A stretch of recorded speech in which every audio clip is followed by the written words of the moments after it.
SVC Media.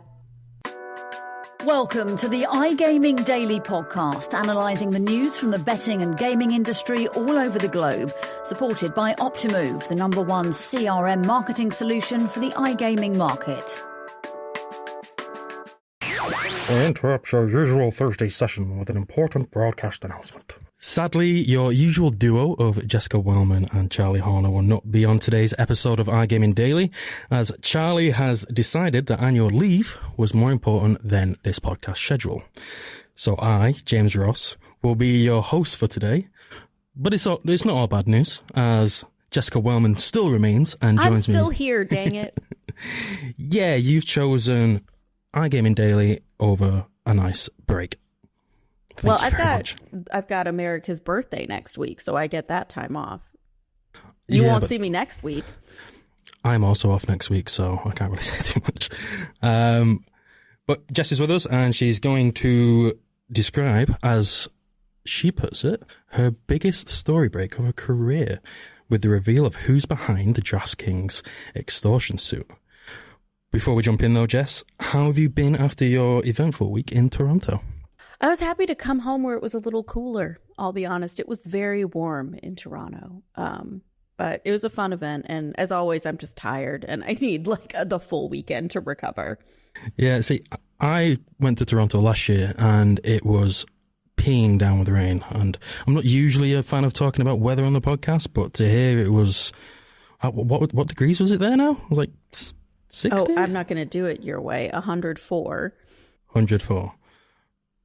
I don't even know that would be an hour. I think that's I think Tom said it was 42 or whatever that means. Okay, so that's higher than our record-breaking, heat wave of all time. Oh. Because I think last year hit the 40s, and that was unbearable. So, no.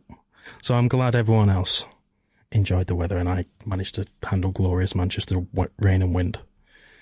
Away from weather, onto the story, and if we actually look at your original article, you described this story as something that reads like a Martin Scorsese film. So we're going to do something a little bit fun. We've already kind of done this together once, but there's a second part to this question which I think might be interesting. So, you're a film fanatic. Which actor, or actors, would you choose to portray the key players in the story? We literally talked about this in a meeting yesterday. Yeah. Okay. Oh, you were on it. I forgot that you were there. Sorry. So the guy that is the John Doe that we uncovered, Stephen Jacobs, would be played by Jason Schwartzman for sure. I took to Twitter to source ideas for who would play Spanky. And I think my favorite is someone who said it should be Kevin James. And that this is his Adam Sandler, Uncut Gems, Punch Drunk Love, serious turn that gets him an Oscar nomination. That's actually quite perfect, to be honest. So I love it. I was like, that's amazing. Yeah, so in our call yesterday, I said Spanky should be Ethan Suplee. People might know him from My Name's Earl. This is Ethan Suplee before he became this ripped, masculine man. Yeah, I was going to say, he's gone on quite the diet. He's changed. But My Name is Earl era, Ethan Suplee would be cool. But I think I've gone a bit rogue with Stephen Jacobs. Well, there's so many J's. Stephen Jacobs. I've actually gone kind of late 80s, early 90s, or all of the 90s version of Jerry Seinfeld. Okay. I think he's kind of got that look about him. We can take all the comedians and get them, if not an Oscar nom, maybe a Golden Globe nomination. Well, and the second part of this question, and people who actually read, people who actually read literate people, literate people might like what he's about to say next. So, people who read SVC Americas will know Jess is a magician when it comes to headlines, and I always utilize your skills when I need inspiration. So, what would you name this film, this hypothetical film, if you had to? Oh God, that's tough. I'm sorry, I don't have an answer. I would sit here for 90 seconds because I don't want to say one that I don't believe in, and nothing's coming to mind. Do you have one? Oh, no, I don't. I was hoping for your magician works. Sorry, you put me too on the spot. Should I come back to it at the end of the podcast, see if there's anything? Okay, I'll see if I can come up with something. Cool. So, before we jump into the story at hand, now is a perfect time to mention our our supporter for today's podcast. And in the inspiration of the film introduction we've just done, I'm going to do this in those cliche film trailer narratives, if you know them, Jess. In a world. Oh, yeah. So this might go so wrong, and I apologize for the impression I'm going to give. But here we go. In the ever-evolving world of iGaming, success hinges on understanding your players. Introducing Optimove, the #1 CRM marketing solution for the iGaming market. Elevate your iGaming business today. And now, for a special offer, Optimove is offering new clients a free first month when they buy Optimove. For more information and to claim your free month, visit optimove.com/SBC. Optimove, your players, our science, infinite possibilities. Rated 18. They're going to steal that tagline. Do you know what they can do? I should probably, for legal reasons, say that is not Optimove's tagline, but you can have it freely if you're listening, Penny. Okay, that's the cringe out of the way. I'm sorry. So, on your breaking story, Jess, on your biggest break of your career, can you explain to us and just give us the gist of the John Doe v. DraftKings lawsuit? Yeah, so let's start with what started this all. I will give credit to Next, that they were the first ones to kind of find this court case. So a court case came up that was originally filed in the state courts and was eventually kicked up to the federal court in New York, that essentially a John Doe, and that is in the U.S. what is used when you want a pseudonym. I don't know if you guys have a John Doe equivalent. I think we use John Doe as well. John Doe. Saying that he was attacked on the street by a masked man who was telling him that if he didn't pay Gadoon Kyrollos, who most people know is Spanky in the United States. He's a very, he does bet bash. He's very self-promoting. He's a big professional sports bettor. And another man, Oscar Jones, $500,000 that he would kill them, blah, blah, blah. He's not suing those people.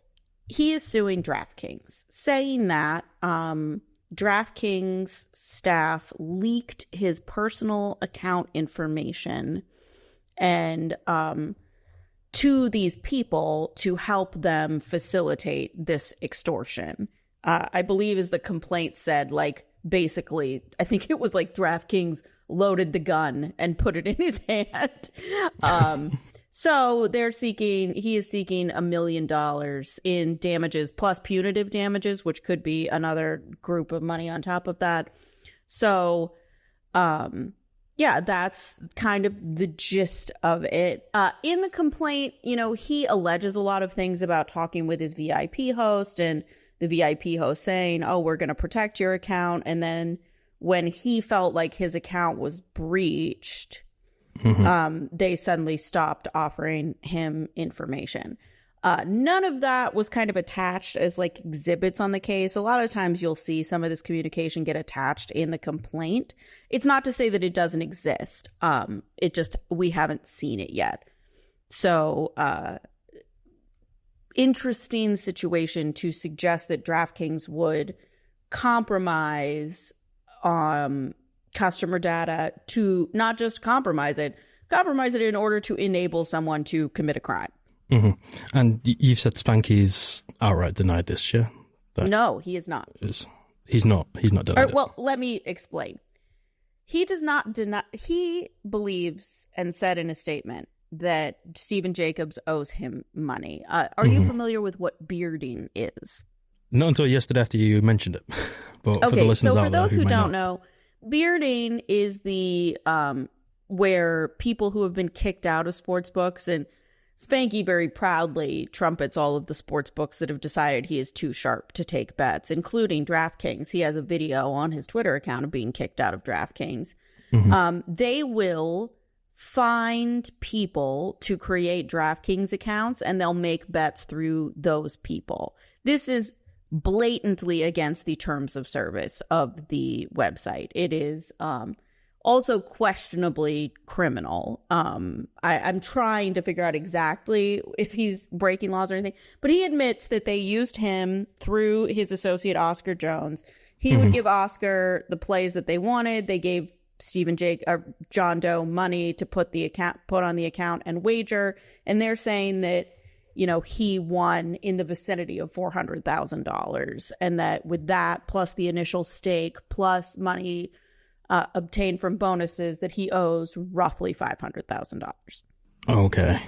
Sorry, I'm kind of go through this in my head right now because, as you're aware, and listeners who tune in when I'm over with you, Jess, like anything US law this or is legislation, incredibly it's just complicated, complex. Yeah. The other piece of this. So while we're talking about what Spanky is saying, he is saying that the John Doe refused to pay them. Claims that he couldn't withdraw money from his account, but they believe that he actually has withdrawn money from his account and he just has no intention to pay. Okay. So here's something I say. Your biggest break is I figured out who John Doe was. That was my big contribution to this. How did you figure out who John Doe was? I will be honest. Sometimes people email me when I am tweeting about stories or writing about stories, and someone emailed me suggesting I look at the filing attorney in the case. They had pointed me in the direction of a different case, but when I went to look up that case in the New York system, I saw that there was an open case involving the attorney who filed on behalf of John Doe, Stephen Jacobs, and a man named Oscar Jones, who was named in the John Doe complaint. So when I opened up that case and started looking at it, essentially Oscar Jones sued Stephen Jacobs. And this is kind of the rest of the Spanky story, saying that they had this agreement that they were going to bet on Stephen Jacobs' DraftKings account and that Oscar Jones would fund it. This is where it just gets kind of off the rails. So how I figured it out is the gist of the complaint was saying that Stephen Jacobs owed him roughly $500,000. It also noted it had in all of the proceedings Stephen Jacobs' home address, which was an apartment in Long Island City, and alluded to where he worked, which was a law firm on Lexington Avenue. If you look at the John Doe complaint, the complaint says that he allegedly owed roughly $500,000. John Doe lived in an apartment in Long Island City and worked at a law firm on Lexington Avenue. So, did not get confirmation from Stephen Jacobs on the record that it was him, but all of the pieces kind of lined up that they were the same person. And when Spanky posted his statement on Twitter Tuesday night, he confirmed that it's the same person. In that suit, here's kind of the rest of this story, is that Oscar Jones was like, hey, it's time to settle up. You need to cash out. Stephen Jacobs, and all of this is this is where I put a big old allegedly over everything that I am saying. This is simply what is in the court complaint that Oscar Jones filed. It is all, conjecture. Yeah. So he is saying that Stephen Jacobs said that DraftKings wanted him to fill out some sort of and sign some sort of affidavit before he withdrew $200,000. As a lawyer, he did not feel comfortable filling out such an affidavit. And Oscar Jones even said that he heard that he was asking around for a copy of this affidavit to try and make a forgery of it. Okay. So he claims that he can't withdraw.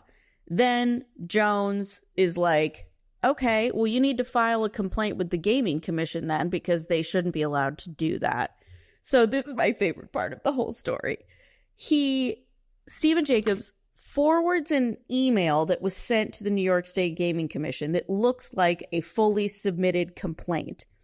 But then 4 minutes later, he emails the Gaming Commission, and I'm going to read you what he said. Dear Gaming Commission, with sincere apologies, the email attachment below was accidental and was not meant to be sent to you. I am a gaming lawyer and I drafted it for a gaming training module. It is not a real complaint. I meant to include your email address in the document, but not to send it to you. Please ignore and delete the email attachment. I apologize again. So how did Oscar Jones figure out that this had happened and that email was sent? He filed eventually after, more hemming and hawing and no money. He filed a Freedom of Information request on the complaint, and the New York State Gaming Commission sent him this email and let him know, hey, we have no record of this. As this is all happening, Stephen Jacobs says, I will go to the Gaming Commission and do this, but I want you to sign a document that you will not sue me. Okay. Just to keep this clean, because we need to have you not associated with it. We don't want them to know that there's multiple people on the account, blah, blah, blah. For reasons I do not understand, this man signed this document. Why? So now that Oscar Jones sues him in the New York courts, and the New York courts say, buddy, you signed this document saying you're not going to sue him. So, you can't sue him. So not only did he lose this court case, although he is appealing it, he now owes Stephen Jacobs $250,000 for violating the document that says, I'm not going to sue you. This is brilliant. That is, I've got to admit, it's a smart play by Jacobs. I mean, does it seem like he may have stolen a lot of money from them? Sure does. Is it kind of amazing that he just got him to sign this thing? What's interesting is this previous case that was originally pointed to me was a case where Stephen Jacobs ended up in the hole a lot of money to someone who was loaning him money to gamble. And essentially that case hinged upon, well, you signed this loan repayment agreement. So even if you think the loans are illegal and there in some states, loans for gambling are unenforceable because of gambling. They were like, you still signed this agreement that you were going to pay him back, so you have to pay him back. And it's kind of funny that it almost seems like he took the lesson to be like, okay, well, I'm just going to turn around and do this to someone else. So I've just kind of noticed the time a little bit. Where do we actually stand with the current cases, and kind of how do you foresee this kind of moving forward? So the case with Oscar Jones is in the first stage of appeal in the New York court system. So there is a chance he's trying to not have to pay this $250,000. In the DraftKings suit, like I said, it got kicked up to a federal court, and DraftKings has said they offered us a statement letting them know, and in court records it's become clear they're going to file a motion to dismiss. They have a month to do that. It takes a minute to write up a complaint, a response to the complaint. So we'll be looking out for that in probably a month or so. We have got a little bit more time, actually, and I think that's everything I've got for you on this case, Jess. But if there's anything circulating around Americas, which could be the next breaking story. Well, I'm gonna still talk about this case because I can't stop. Oh, sorry. This guy is actually a poker player, or used to be a poker player, and I remember him from poker playing days. So he's been in the gambling world a long time. When it came out, immediately I was like, yeah, I remember him. He played poker. And as soon as I posted it, people were like, oh yeah, I forgot. He was a monster in the poker chat back in the day. And by that, I mean, so if you guys have never played online, there's a little chat box at the tables where you can talk to the other players. And when he would lose hands, he would go on huge rants, caps lock on, raging, capital letters. And some of these rants were resurfacing. And I forgot how brutal people would be in the chat, but he was one of the worst. He's yelling at a guy, let me find here's some dramatic readings. I feel like I'm going to throw up and kill someone. I'm going to jump out of a window, you lucky piece of crap. I really hope your life is miserable, that one day all of your sick luck comes back to bite you. I don't wish torture on anyone, but frankly, you deserve it. If you were starving in the desert, I would definitely not give you a glass of water. I hate you more than I hate anyone else in the world because of what you embody, a guy who consistently gets insanely lucky. Words literally cannot do justice to the height of my hate for you. I hate you more than I hate Frist. Oh, Bill Frist. This is some dated stuff. So yeah, like he's an angry one. In one of the suits, there's like a whole bunch of text messages that he sent that kind of were similar in like just nonstop threats and stuff that he allegedly sent. So yeah, it's been fun to reminisce that like no matter what I do, it all comes back to poker. Yeah, you sent me this link yesterday, and honestly, if you were starving in the desert, I would definitely give you a glass of water. Was perfect passive aggression. It was not on point. Aggressive, not passive aggressive. But it sounded like I hate you and I hope you die. That's not passive aggressive. If it weren't for the caps, but like there was also I can't actually open it now for some reason, but there was a response saying like. Please don't beat me up at Bellagio. Yeah, that was a nice little sassy response. Well, no, I think that's all we've got time for. I think that's a really nice way to end. And on that happy note, kids, enjoy your Thursday. But before we do, have you figured out a potential film name for this? Oh my God, no. Give me like a week and then I'll come back with something. I think the only ones in my head I've got are the Extortion and Double Deception. That's all I could think of. I mean, I need a good like punny one, so I'll come up with it eventually. Just give me time to ruminate. We'll post it on our Gaming Daily social page. Well, Jess, thank you. Congratulations on this story, by the way, because it was very, from my point of view, it was a very refreshing to see this type of journalism again. Like it's one of my favorites, this investigative stuff and breaking these big stories. So, well done. Congratulations. Thank you. More to come, hopefully. Let's go on the next big case. And for the listeners out there, I will leave a link in the description below to the stories connected to this podcast, as well as the Optimove bonus. So thank you for listening and goodbye. Thank you for listening to today's iGaming Daily Podcast, supported by Optimove, the #1 CRM marketing solution for the iGaming market. If you want to find out more about some of the subjects raised today, feel free to explore any of the sites in the SBC News Network or check out the latest edition of the SBC Leaders magazine. Happy reading.